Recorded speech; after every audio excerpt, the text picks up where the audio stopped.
continuamos conversando con Rafael Simón Jiménez sobre un tema interesante, que es las intervenciones militares en América Latina, ¿no?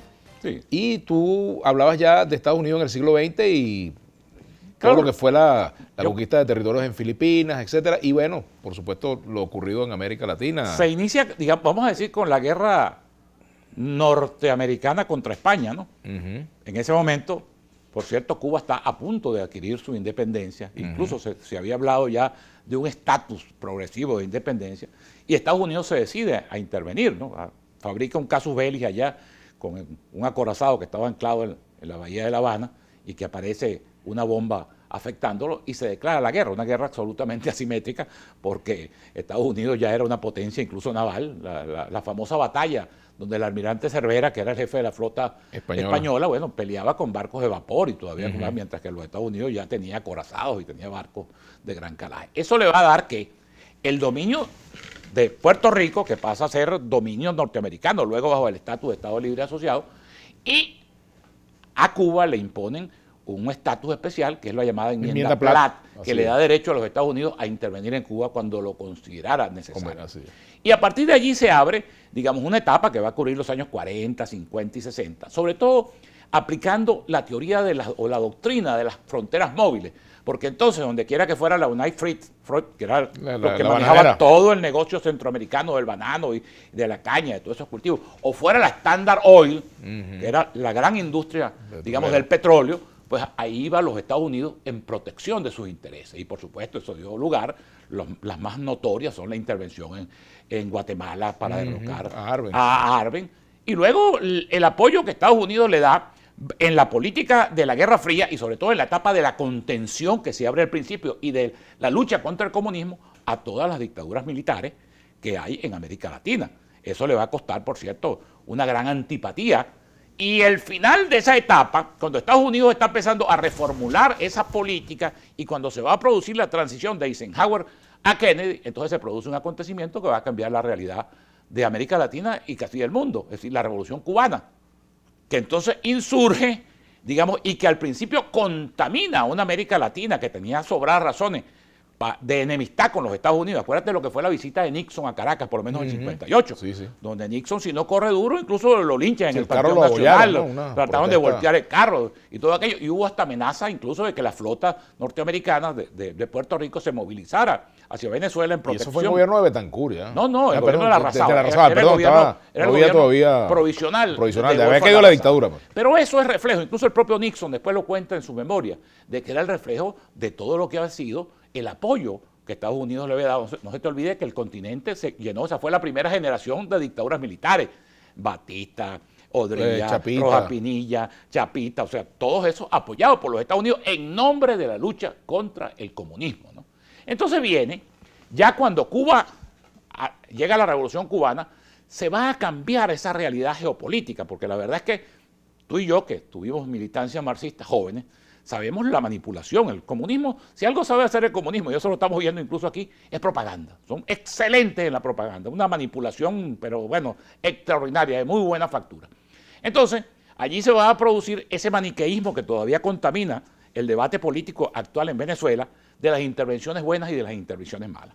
Por ejemplo, cuando la Unión Soviética intervenía en Hungría, o en Checoslovaquia, o en Polonia, o en respaldo, digamos, del régimen de Jaruzelski o de Honecker en Alemania democrática, entonces era bien bueno, porque era el internacionalismo proletario haciéndose solidario con los pueblos del mundo.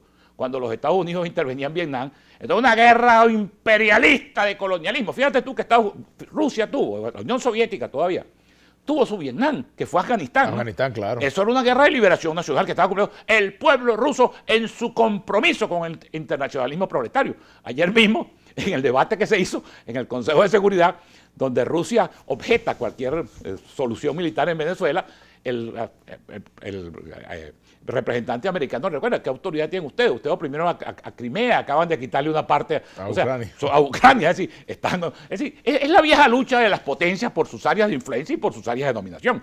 Fíjate tú lo que acaba de pasar, por ejemplo, en Siria, con el tema de cómo los Estados Unidos admite al final que el régimen de Assad respaldado por Rusia, porque Rusia tiene en Siria la única base del Mediterráneo, en el puerto de Tartú. Es decir, es el reparto. Nosotros estamos viviendo, lamentablemente, y voy a volver sobre la historia, pero estamos viviendo un resurgir insólito, inaudito y hasta estúpido de la Guerra Fría en un mundo que ya debiera ser multipolar y donde hay otras fuerzas emergentes, la propia China, que frente a estos temas, a pesar de que tiene simpatía, tiene también neutralidad. China entendió, desde que China renunció al militarismo, a la visión comunista, al atraso, bueno, prosperó y es hoy en día por mucho una potencia emergente que está a punto incluso en muchas áreas de desplazar. Incluso fíjate que ellos no han caído en la tentación de ocupar Taiwán, por decirte, recuperaron Hong Kong producto de un acuerdo, un tratado, ¿no? Totalmente. Mira, China, yo te voy a contar esta anécdota que poca gente la sabe. Los chinos en eso, mira, los chinos continuaron, por ejemplo, el comercio con Pinochet durante toda... Sí, señor, y las relaciones. Y te voy a decir una cosa poco sabida, pero que la supe yo y la supe por el embajador chino de ese momento. En el llamado golpe de Carmonazo, en los sucesos del 11, 12 y 13 de abril del 2002, una de las pocas personas que llamaron a Carmona para decirle que estaban dispuestos a continuar sus relaciones fueron los chinos. Es que los chinos, hermano, mientras los chinos estuvieron atados al esquema ideológico, atrasados, obsoletos, como están los que están gobernando ahora en Venezuela, bueno, ¿qué había en China? Hambruna, purga, es decir, se morían 40.000, 50.000 chinos todos los días por hambre.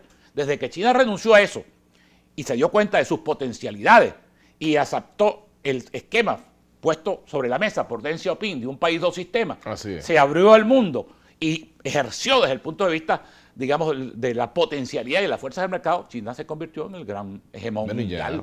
Y además, en América Latina, nosotros a veces, en esta contaminación por el debate ideológico, entonces vemos a China como a favor del gobierno. Resulta que China tiene relaciones con todos los países de América Latina. ¿China está a favor de China? China está a favor de China, como deben los países privilegiar sus propios intereses. Solamente, digamos, lo que estamos viviendo ahora en Venezuela, que todos estamos a favor de amamantar. Nosotros estamos arruinados y le acabamos de mandar, por ejemplo, solidaridad con el tifón este que pasó por Cuba. Entonces, Venezuela que se está muriendo de hambre y que no se deja entrar una ayuda humanitaria que va a servir para aliviar una situación realmente dramática, entonces es capaz de enviarle una ayuda para Cuba por el tifón que acaba de pasar por Cuba. Pero volviendo al tema histórico, y seguramente nos retroalimentaremos con la realidad. Bueno, la Revolución Cubana abre otro capítulo, porque entonces Cuba se va a incorporar luego bajo esa contaminación que en el continente prende y que en Venezuela prende prontamente, digamos, de la lucha armada insurreccional, de seguir el modelo cubano.